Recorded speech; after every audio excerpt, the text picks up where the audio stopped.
മാരായമുട്ടത്ത് പട്ടാപ്പകൽ വീട് കുത്തി തുറന്ന് മോഷണം. ചായ്ക്കോട്ടുകോണം കുളത്താമൽ സ്വദേശി അഖിലിന്റെ വീടാണ് കുത്തി തുറന്നത്. മേശയിൽ സൂക്ഷിച്ചിരുന്ന 4.5 പവനും കുഞ്ഞിന് ലഭിച്ച വിഷു കൈനീട്ടവും നഷ്ടപ്പെട്ടു. ഇന്നലെ രാവിലെ വീട്ടിൽ ആളില്ലായിരുന്ന സമയത്താണ് സംഭവം. KSRTC ഡിപ്പോയിൽ കണ്ടക്ടറായ അഖിലിന്റെ വാടക വീട്ടിലാണ് സംഭവം. രാവിലെ ഭാര്യ രാജീകൃഷ്ണയെയും മകനെയും തൊട്ടടുത്ത കുടുംബ വീട്ടിലാക്കി ജോലിക്ക് പോയ അഖിൽ ഉച്ചകഴിഞ്ഞ് തിരിച്ചെത്തുമ്പോഴാണ് മോഷണ വിവരം അറിയുന്നത്. പിൻവാതിൽ തകർത്ത് വീട്ടിനുള്ളിൽ കിടന്ന കള്ളൻ സ്വർണ്ണാഭരണങ്ങൾ സൂക്ഷിച്ചിരുന്ന മുറിയിലെ താഴെ തകർത്താണ് സ്വർണം കവർന്നത്. തൊട്ടടുത്ത മുറിയിലെ അലമാരകളും തകർത്തിട്ടുണ്ട്. മകന് വിഷു കൈനീട്ടമായി കിട്ടിയ 3000 രൂപ സൂക്ഷിച്ചിരുന്ന പെട്ടിയും കള്ളൻ കൊണ്ടുപോയി.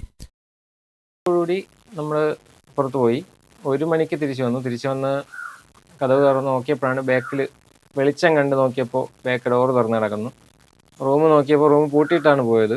അത് കുത്തിപ്പൊളിച്ച് ഇട്ടേക്കുന്നതായിട്ട് കണ്ടു. പിന്നെ ഉടനെ പോലീസിനെ അറിയിച്ചു. ഒരു 4.5 പവന്റെ ആഭരണം പോയിട്ടുണ്ട്. പിന്നെ കുറച്ച് പൈസ, ഒരു 3000-ഓളം രൂപയും പോയിട്ടുണ്ട്.